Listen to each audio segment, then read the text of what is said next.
नमस्कार दोस्तों, आप सबका स्वागत है। बिहार बोर्ड मैट्रिक परीक्षा के लिए विज्ञान का बहुत महत्वपूर्ण ऑब्जेक्टिव प्रश्न। दोस्तों, आप इस वीडियो को अंत तक जरूर देखें, क्योंकि इसमें से वादा रहा कि 2 प्रश्न निश्चित रहेगा विज्ञान में। तो देखिए, पहला प्रश्न आप देख रहे हैं कि उत्तल दर्पण से बना प्रतिबिंब होता है। उत्तल दर्पण से बना प्रतिबिंब होता है। ऑप्शन ए हमेशा सीधा, ऑप्शन बी हमेशा उल्टा, ऑप्शन सी उल्टा भी और सीधा भी। तो इस प्रश्न का उत्तर हो जाएगा आपका ऑप्शन नंबर ए, बिल्कुल सही है। उत्तल दर्पण से हमेशा प्रतिबिंब बनता है सीधा। उत्तल दर्पण से बना प्रतिबिंब होता है हमेशा सीधा। ऑप्शन नंबर ए सही है। अगला प्रश्न आपका देखिए, किसी वस्तु बीम का आवर्धित काल्पनिक प्रतिबिंब बना होता है। किसी वस्तु बीम का आवर्धित काल्पनिक प्रतिबिंब बना होता है। ऑप्शन ए समतल दर्पण से, ऑप्शन बी उत्तल दर्पण से, ऑप्शन सी अवतल दर्पण से, ऑप्शन डी इनमें से सभी। तो इस प्रश्न का उत्तर हो जाएगा आपका ऑप्शन नंबर सी, बिल्कुल सही है। अवतल दर्पण से किसी वस्तु बीम का आवर्धित काल्पनिक प्रतिबिंब बनता है। तो काल्पनिक प्रतिबिंब किससे बनता है? अवतल दर्पण से। ऑप्शन नंबर सी बिल्कुल सही है। अगला प्रश्न है आपका कि दाढ़ी बनाने के लिए उपयुक्त गोलीय दर्पण में सीधा प्रतिबिंब प्राप्त करने के लिए चेहरे को रखना चाहिए दर्पण के वक्रता केंद्र पर, दर्पण के वक्रता केंद्र के बाहर, या वक्रता केंद्र और फोकस के बीच, या मुख्य फोकस और ध्रुव के बीच। तो इस प्रश्न का उत्तर हो जाएगा आपका हमेशा जो है कि मुख्य फोकस और ध्रुव के बीच में रखना चाहिए। प्रश्न था, दाढ़ी बनाने के लिए उपयुक्त गोलीय दर्पण में सीधा प्रतिबिंब प्राप्त करने के लिए चेहरे को कहाँ रखना चाहिए? मुख्य फोकस और ध्रुव के बीच। ऑप्शन नंबर डी सही है। अगला प्रश्न आपका,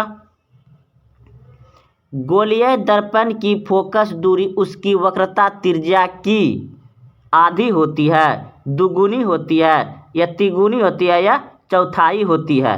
तो गोलीय दर्पण की फोकस दूरी उसकी वक्रता त्रिज्या की आधी होती है। ऑप्शन नंबर ए बिल्कुल सही है। गोलीय दर्पण की फोकस दूरी उसकी वक्रता त्रिज्या की आधी होती है। ऑप्शन नंबर ए सही है। अगला प्रश्न आपका, हजामत बनाने के लिए जिस दर्पण का व्यवहार किया जाता है वह होता है उत्तल, अवतल, समतल, उत्तल और अवतल दोनों। तो हजामत बनाने के लिए जिस दर्पण का व्यवहार किया जाता है वह होता है अवतल दर्पण। ऑप्शन नंबर बी सही है, अवतल दर्पण। अगला प्रश्न है, जब किसी वस्तु को अवतल दर्पण के सामने प्रधान फोकस और ध्रुव के बीच रखा जाता है तो किस प्रकार का प्रतिबिंब बनता है? जब किसी वस्तु को अवतल दर्पण के सामने प्रधान फोकस और ध्रुव के बीच रखा जाता है तो किस प्रकार का प्रतिबिंब बनता है? वास्तविक और उल्टा, वास्तविक और बड़ा, वास्तविक और वस्तु के बराबर आकार का, या काल्पनिक और सीधा। तो इस प्रश्न का उत्तर हो जाएगा आपका काल्पनिक और सीधा। अगला प्रश्न है, मोटर गाड़ी के चालक के सामने लगा रहता है। मोटर गाड़ी के चालक के सामने लगा रहता है उत्तल दर्पण। ऑप्शन नंबर सी सही है। अगला प्रश्न है, जो सतह नियमित रूप से प्रकाश का परावर्तन करता है वह है। जो सतह नियमित रूप से प्रकाश का परावर्तन करता है वह है दर्पण। वह है क्या? दर्पण। ऑप्शन नंबर बी बिल्कुल सही है। जो प्रकाश का परावर्तन कर दे उसे क्या कहेंगे? दर्पण। अगला प्रश्न है, उत्तल दर्पण द्वारा बना प्रतिबिंब होता है। उत्तल दर्पण द्वारा बना प्रतिबिंब होता है काल्पनिक और छोटा। काल्पनिक और छोटा। अगला प्रश्न है, एक अवतल दर्पण की फोकस दूरी 12 सेंटीमीटर है, उसकी वक्रता त्रिज्या होगी। एक अवतल दर्पण की फोकस दूरी 12 cm है, तो उसकी वक्रता त्रिज्या क्या हो जाएगी? वक्रता त्रिज्या क्या हो जाएगी? दुगुनी। यानी आप यहाँ देख रहे संकेत r बराबर क्या होता है? 2f। तो 2 और f फोकस दूरी कितना दिया गया है? 12। तो 2 गुना 12 बराबर कितना हो जाएगा? 24। यानी कि ऑप्शन नंबर बी सही है। अगला प्रश्न है, एक गोलीय दर्पण की वक्रता त्रिज्या 40 cm है, तो उसकी फोकस दूरी क्या होगी? तो वक्रता त्रिज्या क्या होती है? आधी होती है, यानी 20 हो जाएगा। ऑप्शन नंबर सी बिल्कुल सही है। आप संकेत में देख सकते हैं f बराबर क्या होता है? r/2। तो r आपका कितना दिया गया है?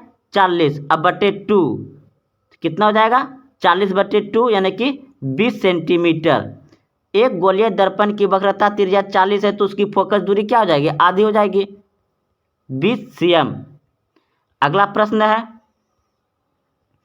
10 सेमी फोकस दूरी वाले एक अवतल दर्पण के सामने 20 cm की दूरी पर एक वस्तु बीम रखने पर प्रतिबिंब बनेगा दर्पण के वक्रता केंद्र पर। कहाँ बनेगा? दर्पण के वक्रता केंद्र पर। ऑप्शन नंबर ए सही है। अगला प्रश्न है, गोलीय दर्पण से 5 सेमी की दूरी पर रखी एक वस्तु बीम का प्रतिबिंब से 30 सेंटीमीटर की दूरी पर उसी ओर बनता है जिस ओर वस्तु बीम है, तो आवर्धन क्या होगा? तो आवर्धन बराबर सूत्र क्या होता है? -v/u। तो देखिए आपका सूत्र होता है m बराबर -v/u। तो आपका यहाँ पर जो दूरी दिया गया है कितना दिया गया है? यानी u बराबर दे दिया आपका 5 सेंटीमीटर, और प्रतिबिंब जो बनेगा उसका दूरी कितना दिया गया है? v बराबर 30 सेंटीमीटर। तो माइनस में है, तो देखिए यहाँ पे बैठा दिया गया है -30/-5। तो इसको कटाने के बाद क्या हो जाएगा? -6। ये माइनस कहाँ से आया? क्योंकि ये ब्रैकेट से पहले सूत्र में ही है, सूत्र में ही है। तो -6, तो -6 ऑप्शन नंबर बी सही हो जाएगा। अवतल दर्पण है। अवतल दर्पण क्या है?